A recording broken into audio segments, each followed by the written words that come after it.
পাতাগুলো একদম পরিষ্কার পাতা, একটু ভাঙাচোরা নয়, ধুয়ে নেব। পিঠে সব কমপ্লিট। এবার কেমন হয়েছে মা খেয়ে বলবে, গৌরী খেয়ে বলবে, আমিও খেয়ে বলবো। একটা করে খাও। আগে খেয়ে ভালো কেমন হয়েছে। ডালেরটা খুব ভালো, নারকেলের পিঠেটাও খুব ভালো হয়েছে। হ্যাঁ বন্ধুরা, আজ আমি 3 রকম পুর দিয়ে পুলি পিঠে রেসিপি নিয়ে হাজির হয়েছি আপনাদের সামনে। এই পিঠে তৈরি করতে গেলে কী কী উপকরণ লাগবে, কী কী সামগ্রী লাগবে এবং কতটা সময় লাগবে আমি এই ছোট্ট ভিডিওর মাধ্যমে আপনাদের সামনে তুলে ধরার চেষ্টা করেছি। আমরা পরিবারের সকলে মিলে কিভাবে আনন্দ করে পিঠে বানাই সেটাও তুলে ধরেছি। তাই আপনারা অবশ্যই প্রথম থেকে শেষ পর্যন্ত পুরো ভিডিওটা দেখতে থাকুন। অবশ্যই লাইক, শেয়ার এবং সাবস্ক্রাইব করতে ভুলবেন। নমস্কার বন্ধুরা, কেমন আছেন সবাই? আশা করি আপনারা প্রত্যেকে সুস্থ আছেন এবং আরো একটি নতুন পর্বে আপনাদের সকলকে স্বাগত জানিয়ে শুরু করতে চলেছে আজকের। বর্ষাকাল মোটামুটি পড়ে গেছে, প্রচুর বর্ষা এখনো হয়নি শুরু, কিন্তু বৃষ্টি হচ্ছে সারাদিন। মা বললো যে যখন বৃষ্টি হচ্ছে ঘরে চালের গুঁড়োও আছে, তাহলে আজকে একটু পুলি পিঠে বানানো হোক। আর আমাদের বাড়িতে না সবাই পিঠে খেতে ভীষণ ভালোবাসে, জানেন। কি কি পিঠে বানানো হবে তার জন্য কিন্তু পুরো ভিডিওটা অবশ্যই আপনাদের দেখতে হবে প্রথম থেকে শেষ পর্যন্ত। কারা কারা কিন্তু পিঠে খেতে ভালোবাসেন আমাদের বাড়ির সকলের মতো অবশ্যই কমেন্ট করে জানাবেন। আর এই যে গ্যাস অন করে কড়াই জল বসিয়ে দিয়েছি, ফুটতে দেবো। আর এই যে চালের গুঁড়িটা আমাদের বাড়িতে বানানো না, মানে কল থেকে ভাঙিয়ে নিয়ে অবশ্যই দেখতে থাকুন। আশা করি আজকের এই ভিডিওটা আপনাদের ভীষণ ভালো। তাহলে চলুন বন্ধুরা শুরু করি। পুলি পিঠে বানানোর জন্য আমাদের এখানে নারকেলের প্রয়োজন, যেহেতু নারকেলের ছাই হবে তার জন্য নারকেলটা সুন্দরভাবে ছাড়িয়ে রেডি করার জন্য আমি এখানে কিছুটা বাতাসা নিয়েছি, আপনারা চিনি দিয়েও করতে। এই বাতাসার মধ্যে গরম জলটা দিয়ে দিয়েছি, গলে যাবে আর ছাইটা তাড়াতাড়ি রেডি হয়ে যাবে। আর হ্যাঁ, তাই মা এখানে বাতাসার মধ্যে জলটা দিয়ে দিচ্ছেন যাতে তাড়াতাড়ি হয়ে যায়। চলুন তাহলে এবার একটা মশলা বানিয়ে নিই। গোলমরিচটা আগে কড়াই দিয়ে দেবো। এবারে দেবো গোটা জিরে, মৌরি এবং অল্প একটু ধনে দিয়ে ভালো করে ভেজে নেব। আর আমি এখানে ডালের পুর রেডি করব, তার জন্য মশলাটা ভালো করে ভেজে নেওয়ার পর কড়াইয়ের মধ্যে পরিমাণ মতো জল দিয়ে মুসুর ডাল দিয়ে দেবো পরিমাণ মতো। ডালটা আমাদের সিদ্ধ করতে হবে। কিছুটা জল কাটিয়ে নিয়েছি, আবার প্রয়োজন লাগে সেটা অ্যাড করবে। অল্প অল্প চালের গুঁড়ি দিয়ে খুন্তি ধরে আছে, আর এক হাতে চালের গুঁড়ি দিচ্ছে যাতে না দলা পাকিয়ে যায়, তাই তো মা? চালের আটার ডোটা তৈরি করার জন্য আমাদের প্রথমেই কড়াইয়ের মধ্যে পরিমাণ মতো জল দিয়ে তাতে লবণ দিয়ে ফুটে উঠলেই আমাদের ওই চালের গুঁড়িটা অল্প অল্প করে দিয়ে রেডি করতে হবে। এদিকে দেখুন নারকেলটা ছাড়ানোও হয়ে গেছে, আর ওদিকে কিন্তু আমি একটু শুকনো লঙ্কাও গুঁড়ো করে নিয়েছি ভেজে। জল বসিয়ে দিয়েছি ডাল সিদ্ধ করার জন্য। আর আমাদের পিঠে হলে অনেকটাই হয়, দেখতে পাচ্ছেন কতটা হচ্ছে চালের গুঁড়ি। শুধু টাটকা পিঠে কেন বন্ধুরা, বাসি পিঠে খেতেও খুব ভালো লাগে বলুন।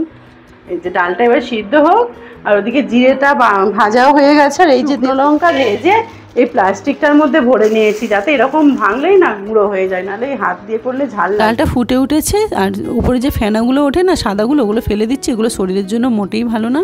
দিয়ে ঢাকা দিয়ে দিলাম ডালটা যাতে সিদ্ধ হয়, তবে অবশ্যই অল্প জল দিতে হবে। এদিকে আদাও একটু নিচ্ছি ছোলে, আদাটা ভালো করে গ্রেট করে নিচ্ছি। আর এদিকে নারকেলটাও পরিষ্কার করা হয়ে গেছে, নারকেলটা ফাটিয়ে নিচ্ছে। আর নারকেলগুলো দেখবেন কি সুন্দর, একেবারে পুরো নারকেল সাদা ধপধপ করছে। চলুন আমাদের গাছ থেকে কলা পাতা কেটে আনি। আর পিঠে মানে কলা পাতার অবশ্যই প্রয়োজন হয়।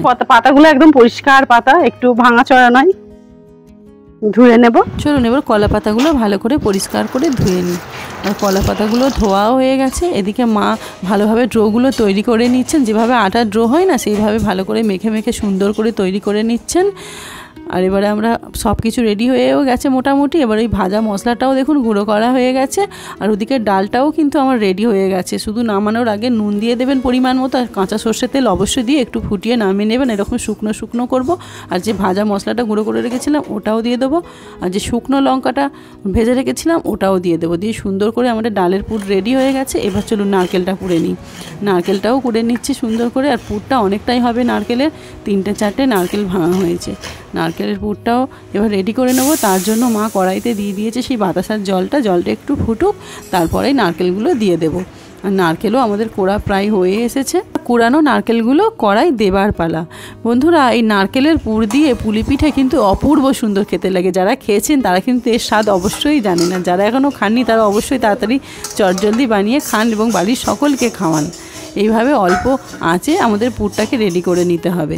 আপনারা দেখেছেন আমি গ্রেটারে একটু আদা গ্রেট করে রেখেছিলাম, সেটা তো অবশ্যই দেবো এই নারকেলের পুরের মধ্যে। আর দিয়ে দেবো 2-3টে ফাটিয়ে নেওয়া এলাচ, তবে আপনারা দুটোর মধ্যে যে কোনো একটুও ব্যবহার করতে পারেন। এখানে আমি আদাও দিলাম, এলাচও দিলাম, যাতে স্বাদটা খুব সুন্দর হয়।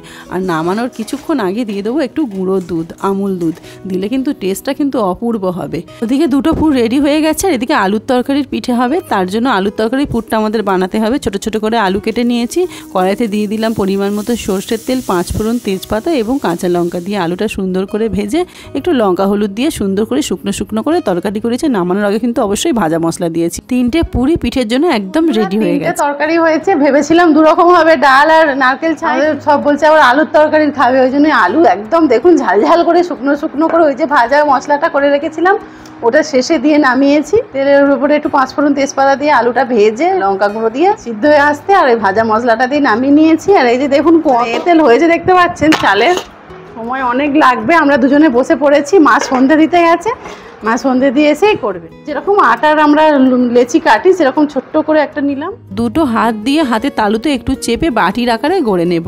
বাটির আকারে গড়ে এই পুরটা দিয়ে দেবো, দিয়ে মুখটা বন্ধ করে আপনি এবার যে কোনো শেপ দিতে পারেন। এখানে আমি একটু ঘুরিয়ে ঘুরিয়ে দিচ্ছি, আপনারা যে কোনো শেপ দিতে পারেন। এইভাবে পুরো পিঠেগুলো আমি রেডি করে নেব। আর এখানে দেখুন মাও বসে গেছে, আমি বসেছি, আমার যা বসেছে, 3জনে মিলে পিঠে বানাচ্ছি। অনেকটা পিঠে হয়েও এসছে, বেশি সময় লাগবে না। সবাই মিলে বানালে পিঠে কিন্তু দেরি হয় না, আর একা একা বানালেই কিন্তু একটু সময় লাগে। পিঠে একটু সময় সাপেক্ষ ব্যাপার, কিন্তু সবাই মিলে বানালে তাড়াতাড়ি হয়ে যায়। এদিকে দেখুন আমার শ্বশুরমশাই একটু হেল্প করছেন, খুব সুন্দর পিঠে বানান জানেন, মাও খুব সুন্দর পিঠে বানান।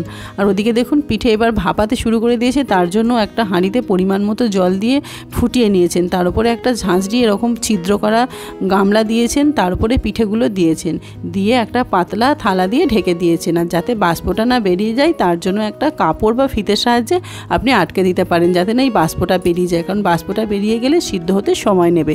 আর এটা যেহেতু আমাদের কলে গুঁড়ি তাই আমাদের 15 মিনিট সময় লাগবে, হাতে গুঁড়ি হলে আধ ঘন্টা সময় লাগবে। 15 মিনিট হয়েও গেছে, দেখুন পিঠেগুলোও রেডি হয়ে গেছে। এবার সামান্য জল ছড়া দিয়ে মা একটা পাত্রে ঢেলে নিচ্ছেন। দেখুন পিঠেগুলো কি সুন্দর হয়েছে, একদম সুসিদ্ধ হয়েছে, আর একটাও কিন্তু ভাঙেনি। এই প্রসেসে যদি আপনি পিঠে করেন একটাও পিঠে ভাঙবে না। সব কমপ্লিট। এবার কেমন হয়েছে মা খেয়ে বলবে, গৌরী খেয়ে বলবে, আমিও খেয়ে বলবো। একটা করে খাও। আমার কাছে পড়েছে নারকেলে মশালো পুর একেবারে। আমরা 3জনে 3 রকম পিঠে আপনাদের সামনে ভেঙে দেখাচ্ছি, দেখুন কি সুন্দর হয়েছে। আগে খেয়ে ভালো কেমন হয়েছে। ডালেরটা খুব ভালো, নারকেলের পিঠেটাও খুব ভালো হয়েছে, সব পিঠে খুব ভালো হয়েছে। আপনারা এইভাবে বাড়িতে বানান আর খান। তাহলে আজকের ভিডিও এখানেই শেষ করলাম বন্ধুরা। আপনারা প্রত্যেকে সুস্থ থাকুন, ভালো থাকুন, আর অবশ্যই আমাদের পাশে থাকুন। দেখা হবে আবার নেক্সট ভিডিওতে। টাটা।